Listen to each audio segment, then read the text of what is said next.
Hello aspirants, welcome to my YouTube channel, and this is my first video of English pedagogy session, and the topic is language acquisition and learning.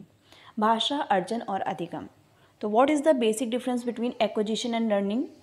तो we can say that अर्जन जो होता है इसके अंतर्गत कोई भी बच्चा बिना रूल्स के साथ, बिना प्रयास के साथ फ्रीली तरीके से चीज़ों को सीखता है. यहाँ बच्चा अपने फैमिली से, अपने रिलेशन से, अपने आसपास की चीज़ों से जैसा देखता है, जैसी भाषा को सुनता है, वो क्या करता है, सीख जाता है. अगर हम अधिगम की बात करें तो यहाँ पे बच्चा चीज़ों को रूल्स के साथ सीखता है. यहाँ पे बच्चे को एक्स्ट्रा एफर्ट डालना पड़ता है चीज़ों को सीखने के लिए. अब फिर नीचे एक्विजिशन लिखा हुआ है, जहाँ पे बताया गया कि जो बच्चा होता है वो लैंग्वेज को नेचुरली और बिना रूल्स के साथ क्या करता है, सीखता है. भाषा अर्जन कहलाता है. एक्विजिशन के लिए जो रिक्वायर्ड है वो है एनवायरनमेंट, परिवेश. बच्चा अपने परिवेश से, अपने आसपास की चीज़ों से क्या करता है, चीज़ों को सीखता है, चाहे वो अच्छी चीज़ें हों या फिर बुरी चीज़ें हों. इसलिए कहा जाता है कि बच्चों को, जो छोटे बच्चे होते हैं उनको परिवेश बेहतर दें, अच्छी शिक्षा उनको मिलेगी, तभी वो क्या करेंगे, आगे भी अच्छे से अपने आप को प्रिपेयर कर पाएंगे. नेक्स्ट थिंग जो है हमारा कि एक्विजिशन के कुछ एग्जाम्पल्स हैं, कुछ टर्म्स हैं, और उन टर्म्स को हमको क्या करना है, याद कर लेना है. अगर ये टर्म्स हमको याद रहेंगे तो हम इजीली तरीके से ऑप्शंस को हम देख पाएंगे, समझ पाएंगे एग्जाम्स के समय. तो एक्विजिशन के जो एग्जाम्पल्स है वो है कि जो बच्चा होता है वो नेचुरली एंड विथआउट रूल्स के साथ चीज़ों को क्या करता है, सीखता है. दैट मीन्स आपको naturally and without rules word को अपने दिमाग में बैठा लेना है. सेकंड है विथआउट एफर्ट्स, बिना प्रयास के साथ सीखता है. सब कॉन्शियस माइंड और चेतन मन से सीखता है. सिस्टमेटिक नहीं होता है बच्चा यहाँ पे, यानी वो किसी सिस्टम के साथ चीज़ों को नहीं सीखता है, बस फ्रीली रूप से वो कुछ भी सीख जाता है. और इन सभी चीज़ों को हम इनफॉर्मल, अनौपचारिक प्रकार से हम भाषा बोलेंगे.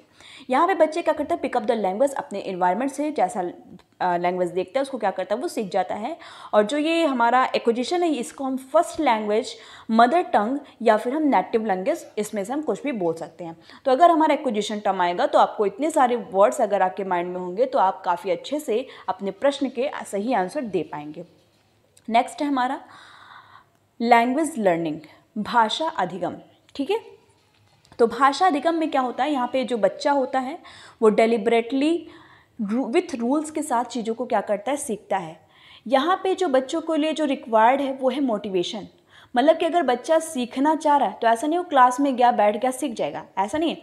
उसके अंदर एक मोटिवेशन होना चाहिए कि नहीं, मुझे एग्ज़ाम पास करना है, मुझे जॉब लेनी है. जब उसके अंदर मोटिवेशन आएगा तब वो चीज़ों को क्या कर पाएगा, उसका अधिगम कर पाएगा. तो जिस प्रकार एक्विजिशन के लिए कुछ एग्जाम्पल्स दिए गए थे, वैसे ही लर्निंग के लिए भी कुछ एग्जाम्पल्स हैं. वो एग्जाम्पल्स आगे दिए हुए हैं कि एक्विजिशन में क्या क्या हमें किस किस चीज़ की नीड होनी है या कौन से वर्ड्स हमको दिखाई दे सकते हैं.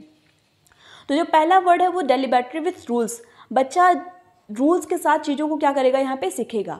विथ एफर्ट, बच्चे को सीखने के लिए एक्स्ट्रा प्रयास करना पड़ेगा, ध्यान से चीज़ों को उसको सुनना पड़ेगा, समझना पड़ेगा, तब वो क्या कर पाएगा, चीज़ों को सीख पाएगा. यहाँ पे टीचर उसको सिखाने का प्रयास करते हैं, यहाँ पे उसे ज्ञान देते हैं.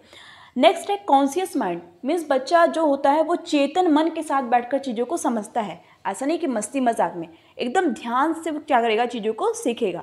सिस्टमेटिकली यहाँ पे बच्चों को सिखाया जाता है कि जैसे कोई चीज़ हम सिखा रहे हैं कि ए के बाद बी आएगा, बी के बाद सी आएगा, बच्चे को एक सिस्टम से यहाँ पे क्या किया जाता है, चीज़ों को सिखाया जाता है फॉर्मली. और अगर हम इस प्रकार की शिक्षा देंगे बच्चे को तो ये सब हमारा फॉर्मली लैंग्वेज के अंतर्गत आ जाएगा. नोविंग अबाउट द लैंग्वेज, जो बच्चा होता है वो भाषा के बारे में जानता भी है. और जो ये लैंग्वेज है हमारा, इसको हम बोलेंगे सेकंड लैंग्वेज या फिर हम क्या बोलेंगे, इसको टारगेट लैंग्वेज. तो ये टर्म्स आपको क्या करने हैं, अच्छे से ध्यान में रख लेने हैं. अब लास्ट पॉइंट हमारा कि एक्विजिशन और लर्निंग में क्या डिफरेंस है. तो एक्विजिशन नेचुरली होता है, जबकि हमारी जो लर्निंग होती है कैसे होती है, डेलिबरेटली होती है. एक्विजिशन सब कॉन्शियस होता है और चेतन मन से होता है, जबकि हमारा लर्निंग कैसा होता है, कॉन्शियस चेतन मन से होता है. ये हमारा इनफॉर्मल लैंग्वेज है और वो हमारा कैसा है, इनफॉर्मल रहता है. एक्विजिशन हमारा विथआउट रूल्स, बिना नियम के हम चीज़ों को सीखेंगे. और जो लर्निंग होता है वहाँ पे सिस्टमेटिकली बच्चा क्या करेगा, सीखेगा. एक्विजिशन हमारी मदर टंग है, हमारी मातृभाषा है, और जो लर्निंग है वो हमारी क्या है, सेकंड लैंग्वेज है. सो गाइज, अगर आपको मेरा वीडियो अच्छा लगा हो तो प्लीज़ हमारे चैनल को लाइक, शेयर और सब्सक्राइब करना ना भूलें. Thank you so much.